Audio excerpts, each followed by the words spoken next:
Greetings, YouTube. Welcome back to the channel. I've been asked several times in the past, few years, Prof, what would it take to come back to Alliance War? And my answer is pretty consistent. I can't think of a single thing. I love the game too much playing casually. Alliance Quest is a breeze, even at map 6 with my roster, much more than my skills. And I just don't miss it on top of that because my channel brings in enough revenue. I've been able to, mainly through, of course, channel funds, have 1, 2, 3, 4, 5, 6, 7, 8, 9 rank 4 6 stars. And on top of that, I have myself 2/3 of the way to my 10th. 2 tier 6 basic and 2 tier 3 alphas. So, with that being said, even though I'm not going to do Alliance War, I have no desire to do Alliance War, I still respect the heck out of people who literally say to me, and maybe Battlegrounds has changed that, maybe not, but who say to me that's the only reason why they still play the game. Now, Kabam was banking on Battlegrounds being the other reason why they still played the game, but I think quite a few people are so turned off by the pay-to-win, obvious cash grab, if you will, that they've stepped away from the hope that this is going to be their new favorite thing. Even though the concept, I think everyone I've talked to almost unanimously say that the actual concept of the Battlegrounds is fantastic. It's just the way that it's executed with the structure of the rewards, especially having to get the Elder's Marks, makes it to where, basically people are out on that. So, maybe war is still why people play the game. And if that's the case, we need to discuss the buff to Alliance War season rewards.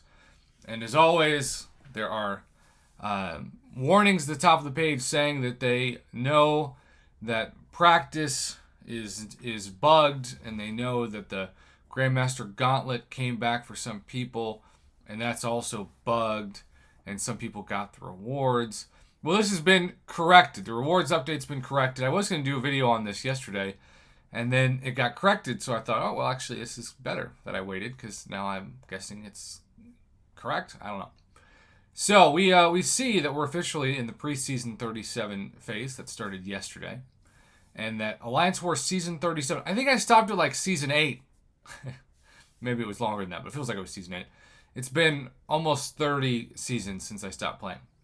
Starting strong with a rewards update that brings tier 6 class catalyst fragment crystals into the mix. So of course those aren't selectors, but that is how you take a 6-star to rank 5.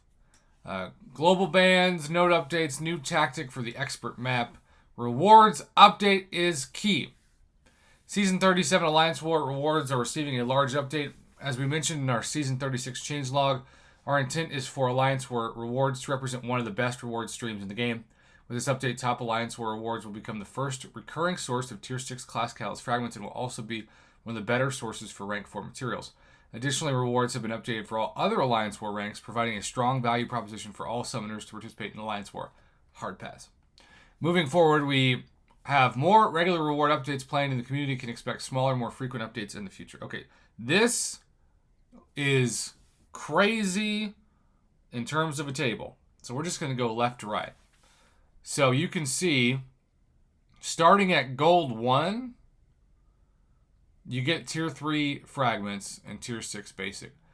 And then it goes from Gold 1, of course, to the top Master Alliances. And we are going to, those of you in Gold 2, ouch.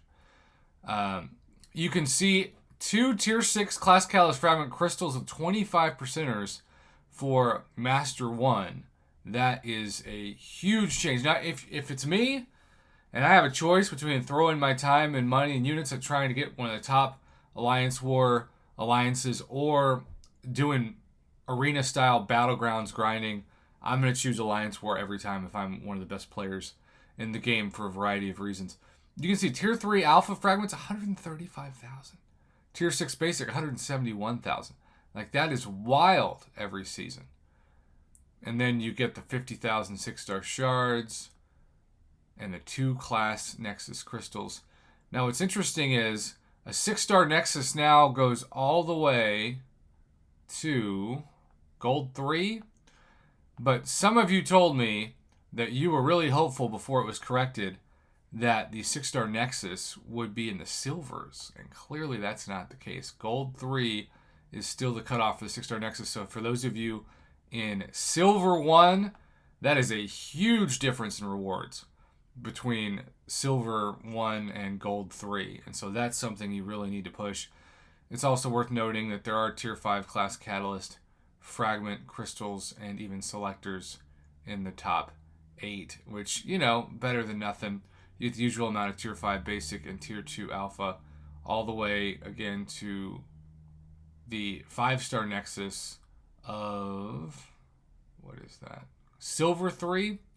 So Silver 3 and Bronze 1, also a pretty big cutoff. So, you know, is it gonna be something that I regret not doing? No! I can get those rewards elsewhere. But I'm excited for people who do care about this because this is pretty significant. You can also see the new tactic, defensive tactic, unsteady ground, which includes people like Human Torch, Cosmic Ghost Rider, Black Widow, Clairvoyant, myself, right, Mr. Negative, Mr. Fantastic, and even people like Immortal Abomination and Anti-Venom. So I'm looking forward to, by the way, the bans for Expert are Spider-Man 2099, Ghost, Human Torch, and Hercules are the whitelist and blacklist. And then so on and so forth. Mini bosses have been getting a little long in the tooth in regards to who was placed there, as well as their core threat, in order to shake up the tree and focus who gets placed there and what players can potentially take on the threat. We've given the mini bosses in the middle before, or between section 1 and 2, a makeover, and that is a lot to read. There is no way that I'm going to read all of that. So, Kabam Mike says, edit, this post has been corrected. The original rewards for the silver tiers erroneously included 6-star Nexus crystals instead of 5-star Nexus crystals. Like I said, sorry, silver tiers, for having hope. You saw a 6-star Nexus and you thought, normally we only can ask that when there is like a major game crash. And so we actually get it. It's going to be amazing. Just kidding. We don't get it. So, sorry, silver tiers. Literally, you have tiers over the silver tiers based off of the amount of tiers that you can have for shedding some light or lack thereof on this situation. Other than that, I'm excited for people to get more chances in general, and this is, of course, not counting the silver tiers, and I'm sorry, for 6-star Nexus crystals, for those of you in the best gold and above, Tier 3 Alpha, Tier 6 Basic, and then Tier 6 Class Catalyst Fragments. The people at the top have always had the craziest rosters. And you know what? I don't even think about them. It's like thinking about gods when you're immortal. You know, it's like not even worth the thought experiment. But are you excited for the new Alliance War season rewards? Let me know in the comments below. And as always, thank you for watching and supporting my Marvel Casino of Champions YouTube channel.